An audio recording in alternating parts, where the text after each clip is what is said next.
ጨዋታ የፕሮግራም መሪ የተመልካቾች ምርጫ ሄዶ የመጨረሻው ዙር ላይ ደርሶ በተመልካቾች ምርጫ ከፍተኛ ድምጽ ያገኙ አራት ምርጦች ተለይተው ታውቀዋል። ለመስማት ዝግጁ ናችሁ? ኮሜዲያን ያሲን 7696 YR፣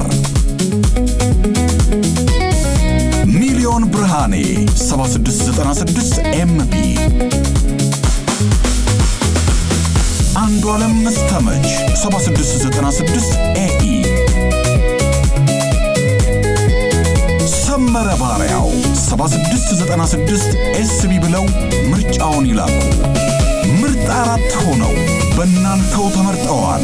ከአራቱ አንዱን ኮከብ የቤተሰብ ጨዋታ መሪን የመምረጥ ሂደት አሁን ይጀምራል። የቤተሰብ ጨዋታ ፕሮግራም አቅራቢ